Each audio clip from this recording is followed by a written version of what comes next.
오늘 우리에게 주시는 하나님의 말씀은 열왕기하 6장 1절에서 7절까지의 말씀입니다.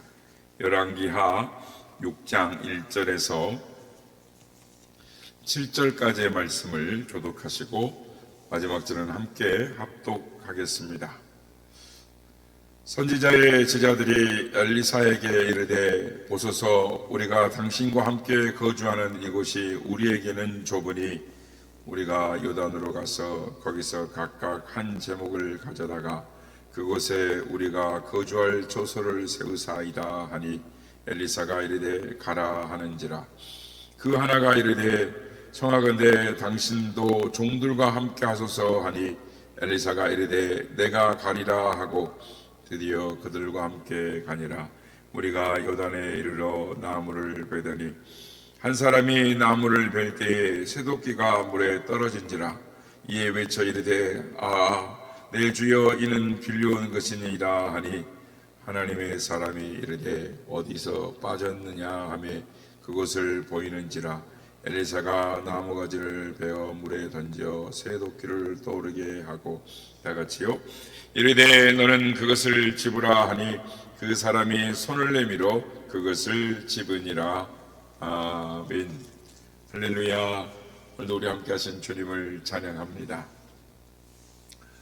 오늘 본문은 엘리사 선지자 때 있었던 일입니다. 엘리사 밑에는 문화생들이 많이 있었습니다. 그러니까 엘리사도 자신의 스승인 엘리야에게 배운 대로 이 선지학교를 통해서 이 많은 사람들을 문화에 두고 가르치고 있었음을 우리는 오늘 본문을 통해서 알 수가 있습니다. 문제는 학생 수가 많으니까 그들의 거처가 비좁게 되었다라는 것입니다. 그래서 생도들 중에 엘리사에게 우리가 거하는 초소가 비좁으니 나무를 베어다가 집을 넓게 지었으면 좋겠습니다. 그리고 장소는 여기가 아니라 요단강 강가에 좀 좋은 곳에 집을 지었으면 좋겠습니다 했더니 엘리사도 좋다고 승낙을 했습니다.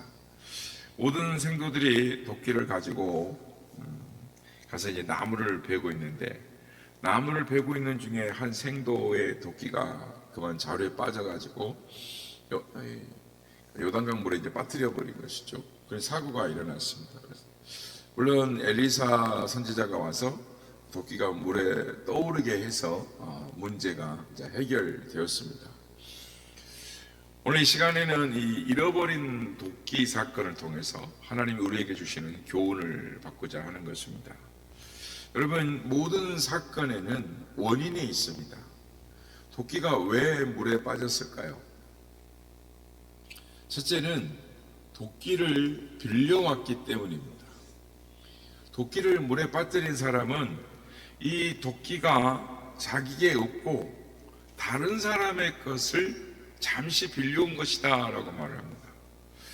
왜 그 사람에게 도끼가 없었는지는 그 이유는 알 수가 없지만, 남의 연장을 가지고 일을 하면 잘 할 수가 없습니다. 남의 연장을 가지고 일을 하면 자기도 모르게 실수를 하게 되는 것이죠. 그러므로 자기 도끼를 가지고 일을 해야 되는 것입니다. 주님의 일을 할 때에도 자기가 받은 은혜를 가지고 일을 해야 합니다. 내가 받은 은혜를 가지고 해야지, 내가 받은 은혜를 감당할 때 힘들지 않고 수월하게 일할 수 있습니다. 남의 믿음을 가지고는 구원받을 수 없습니다. 나의 믿음을 가지고, 자기 믿음을 가지고 구원을 받는 것이죠. 그렇습니다. 내 믿음 가지고 충성하고, 내 믿음 가지고 내가 받은 은혜 가지고 주의 일을 하는 우리 모두가 되기를 주의 이름으로 축복합니다. 두 번째는 위험한 물가에서 나무를 베었습니다. 왜 하필이면 이 많은 나무들 중에 물가에서 베었을까요? 아마 그 물가에 있는 나무가 크게 보였나 보죠. 제목이 좋았는가 봅니다.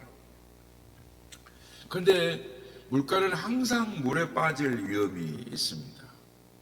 안전하기 위해서는 안전한 일을 해야 됩니다. 위험한 일을 하지 말아야 됩니다. 또 위험한 곳에 가지도 말아야 하는 것입니다. 그런데 신앙생활을 하면서 신앙생활을 위험하게 하는 사람들이 있습니다. 위험하다라는 것은 죄 짓기 쉽고 유혹받기 쉬운 자리에 가서 나는 괜찮아 라고 생각한다라는 것입니다. 위험한 신앙을 갖지 말아야 하는 것입니다. 위험한 생활도 하지 말아야 하는 것입니다. 시편 1편에 보면 복 있는 사람은 이라고 말합니다. 복 있는 사람은 악인들의 꾀를 따르지 아니하고 죄인의 길에 서지 아니하며 오만한 자리에 앉지 아니하고 오직 여호와의 율법을 즐거워하여 그의 율법을 주야로 묵상하는 자로다. 그러니까 복 있는 사람은 자리를 피합니다. 자기가 서야 할 자리를 알고 그 자리에 갑니다. 그러니까 안전한 믿음을 가져야 하는 것이죠. 그리고 안전한 생활을 해야 하는 것입니다. 그 길은 바로 하나님의 말씀대로 사는 길이고 말씀대로 순종하는 것. 그러니까 말씀에 순종하기만 하면, 하나님 뜻대로 살기만 하면 하나님이 모든 것을 책임져 주신다라고 약속을 하십니다. 그래서 시편 1편 3절에 보면 그는 시냇가에 심은 나무가 철을 따라 열매를 맺으며 그 잎사귀는 마르지 아니함 같으니 그가 하는 모든 일이 다 형통하리로다 라고 약속하시는 것입니다. 그러므로 하나님의 뜻 가운데 순종하며 하나님 말씀대로 순종하는 우리 모두가 되시길 주의 이름으로 축복합니다. 세 번째로, 도끼에서 도끼 날이 빠지지 않도록 조심해야 됩니다. 일을 하는 지혜로운 사람은 도끼 날을 항상 점검하죠. 도끼 날이 자루에서 빠지지 않도록 걸쇠를 정확하게 끼워 넣기도 하고, 또 잘 갈린 베이드로 도끼 날을 가는 것입니다. 도끼는 나무를 자르고 장작을 패는 데 사용되는 도구입니다. 그런데 도끼가 그만 날이 빠져서 강물에 빠뜨려 버린 것입니다. 그러니까 나무를 자르는 일을 할 수가 없는 게 되었습니다. 그러니까 도끼 자루만 있으면 자루가 아무리 크고 길어도 나무를 자를 수도 없고 장작을 쪼갤 수도 없는 것입니다. 아무 일도 할 수 없습니다. 도끼날은 빠졌고 요단강에 가라앉아 버렸습니다. 이제 형식의 도끼 자루만 남아 있는 것입니다. 여러분, 자루만 가지고는 아무 일도 할 수가 없습니다. 아무것도 할 수가 없습니다. 그러므로 도끼 날이 빠지지 않도록 조심해야 하는 것입니다. 도끼가 빠지지 않도록 조심해야 하는 것이죠. 여러분, 신앙의 도끼, 믿음의 도끼, 기도의 도끼가 있습니다. 어디에 빠뜨렸을까요? 도끼 날이 있을 때는 나무도 자르고 장작도 팼는데 형식의 자루만 남으면 이 자루가 길고 아무리 보기 좋아도 아무 일도 하지 못하는 것입니다. 전에는 입만 열면 찬송이 나오고 입만 열면 기도가 나오고 감사를 했는데 이제는 교인이라는 형식적인 도끼 자루만 남아있으면 아무 일도 안 되는 것입니다. 그러므로 잃어버린 믿음, 잃어버린 은사, 잃어버린 축복, 잃어버린 건강을, 기도를 찾아야 하는 것입니다. 형식적인 것만 가지고는 천국에 갈 수가 없습니다. 그래서 주님은 나더러 주여 주여 하는 자마다 다 천국에 들어갈 것이 아니요 다만 하늘에 계신 내 아버지의 뜻대로 행하는 자라야 들어가리라 라고 말씀을 하시는 것입니다.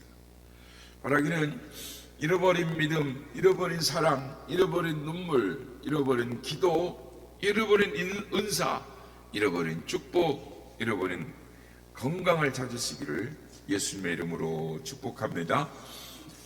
오늘 보면 6절에 보면 도끼날을 요단강에 빠뜨리고 탄식하고 있을 때 엘리사가 와서 문제를 해결해 주는 것을 보게 됩니다. 선지자의 생도가 탄식하고 있을 때 엘리사가 와서 뭐라고 묻습니까? 어디에 빠뜨렸느냐? 어디에 빠뜨렸느냐라고 묻습니다. 여러분, 빠진 것을 알면 건지기가 쉽습니다. 믿음이 어디에서 빠졌는지, 어디서 무엇 때문에 떨어지고 사라졌는지, 잃어버렸는지 정확히 알아야 하는 것입니다. 그리고 회개해야 하는 것입니다. 요한계시록 2장 5절에 보면 주님께서 말씀하십니다. 그러므로 어디서 떨어졌는지를 생각하고 회개하여 처음 행위를 가지라. 만일 그리하지 아니하고 회개하지 아니하면 내가 내게서 내 첫대를 그 자리에 옮기리라 라고 말씀합니다. 어디서 빠졌는지 알아야 되는 것입니다. 요나서를 보면 요나 선지자는 자신이 불순종한 것을 고백을 합니다. 요나서 1장 12절 그가 대답하되 나를 들어 바다에 던지라. 그러면 바다가 너희를 위하여 잔잔하리라. 너희가 이 큰 폭풍을 만난 것이 나 때문인 줄 내가 아노라 라고 고백을 하는 것입니다. 어디에서 떨어졌는지 어디에서 잃어버렸는지 깨닫고 회개하고 회복하시는 우리 모두가 다 되시기를 바랍니다. 물에 빠진 도끼는 반드시 건져야 하는 것입니다. 세상 염려와 재리와 교만과 또한 나태와 게으름, 불평과 원망, 바쁘다고 고단하다고 핑계에 빠져버렸는지 우리의 믿음의 도끼를 이 시간 말씀을 의지해서 다시 찾으시길 바랍니다. 잃어버린 도끼를 다시 찾아서 믿음의 도끼, 기도의 도끼, 능력의 도끼를 다시 찾아서 형식의 믿음에서 탈피해서 능력 있는 믿음으로 변화되어서 그 믿음으로 무엇이든지 잘할 수 있는 하나님의 영광을 드러내고 하나님의 뜻을 감당할 수 있는 우리 모든 성도가 다 되시기를 예수님의 이름으로 축복합니다.